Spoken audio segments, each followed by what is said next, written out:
stage. Now remember, we have spoken about the forming stage, the coming together of different individuals to work in a group or in a team. Immediately after the forming stage comes the storming stage. The storming stage is from the word storm.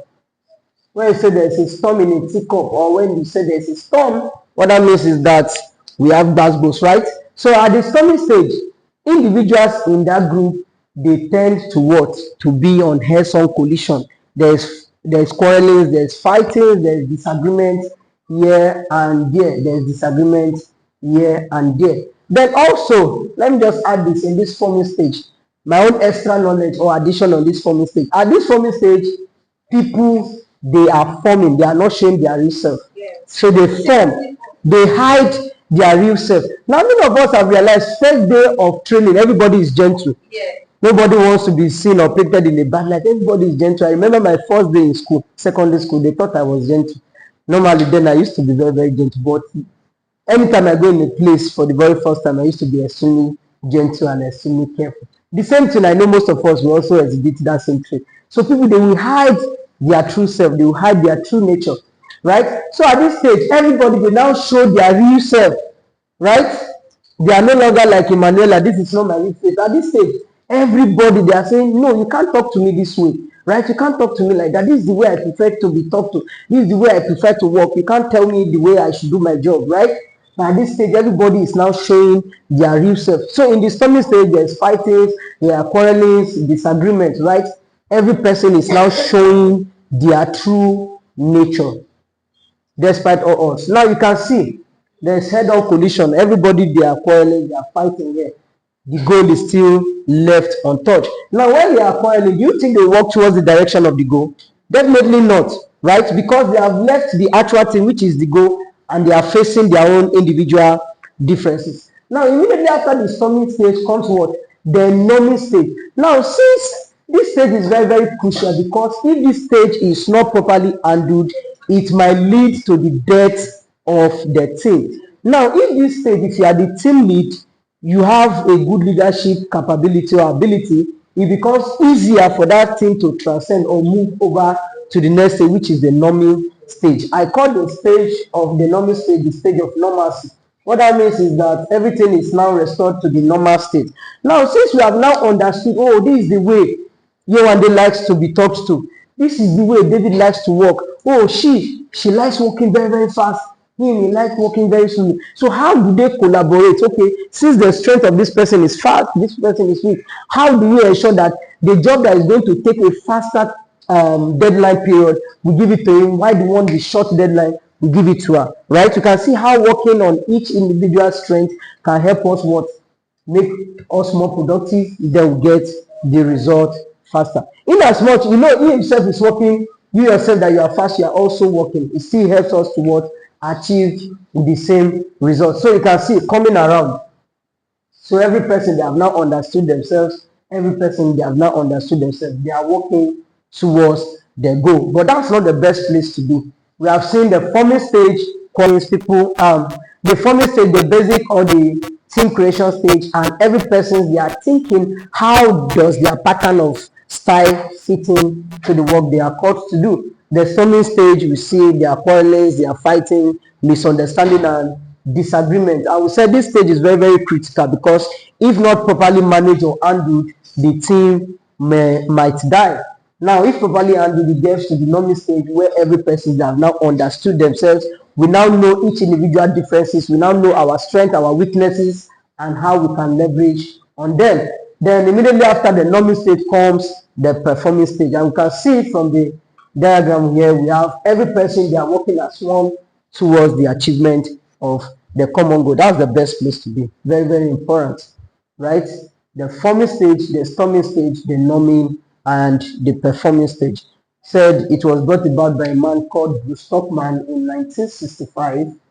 That's Bruce Stockman. And he termed it behavioral sequence in small group. Now, this Bruce Stockman was a behavioral psychologist. You know who psychologists are, right? He wanted to understand how individuals, they will perform in a team. Now, many of us are here, they say, I like working alone, I don't like working in group. How many of us are like that? I've seen some parents, they say, just give me the job, I will do it, and I will report back to you. I don't like working with people. Probably maybe they are shy, maybe they don't know how they will be, maybe if I don't do my job well, maybe I'll be scolded. Some persons, they are like that. I like working alone. But this one wanted to understand how these individuals, they will perform, whether they are alone or when they are put in a group. At the end of that experiment, he realized that there is more productivity and faster results when group of individuals, they work together, because it helps them to work collaboratively, right? Now, before we move further, now let's talk about team itself. What is a team? Yes, team. Let's talk about this. Yes. Ruth. Yes, what's a team? Yes. Victoria, welcome. Good morning. Yes, thank you so much. Let's give her an atama. Group of people coming together to achieve a common goal. Remember, we said the goal is the target, and becomes interesting when there is a goal. It just helps you to know what you want to achieve, and you keep on working, keep on focusing in the achievement of the goal. Then what is teamwork? Let me have David. Teamwork. So we say group of individuals coming together towards the attainment or achievement of the common goal is teamwork. Is team. Then what is teamwork itself? Teamwork. Yes.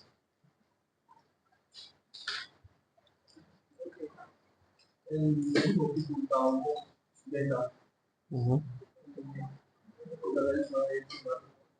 That's just simply the way and manner these individuals, they come together, working together towards the achievement of the common goal. Just add the approach, the step, the techniques that these people, they use in achieving the common goal. That is teamwork. Now, we might have seen this. Somebody said team is this.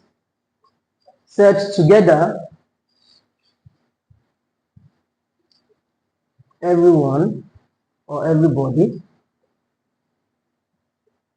accomplishes or achieves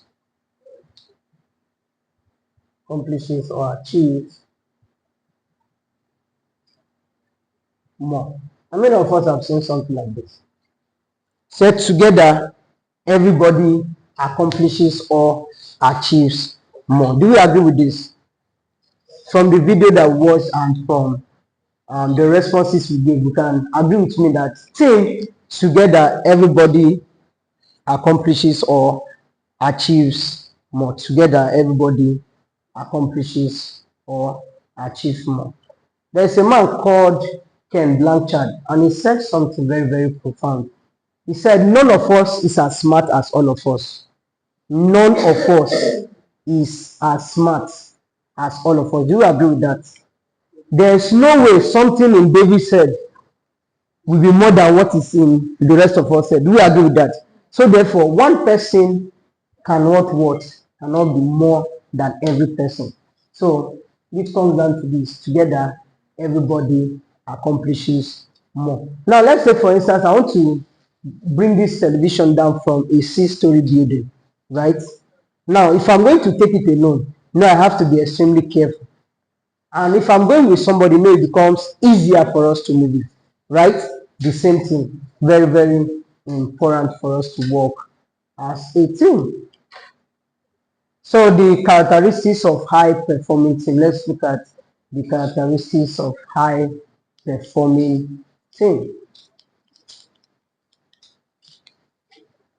So every high-performing team, they go through this. Number one, they have clear goals tied to the team priority. They have clear goals that are tied to the priority of the team. They have clear goals. So every person in that team, they understand what the goal is. Every person in that team knows what he or she should be doing part time. The goals are clear for every person to work with. Then the second one, there's an understanding of how their work fits into the team's vision and mission, the entire organization. If my team fail to work in their own responsibility to in turn affect the entire organization. That's why all hands have to be on deck to ensure that we are working together to achieve the team's mission. And the next one is they have defined roles and responsibilities. Your JTB, the job to be done, right? Or your deliverables. Every person, they know what should be done per time. Then they communicate clearly and respectfully. Somebody said respect is what? It's reciprocal. Your team lead may be far younger than you, but you need to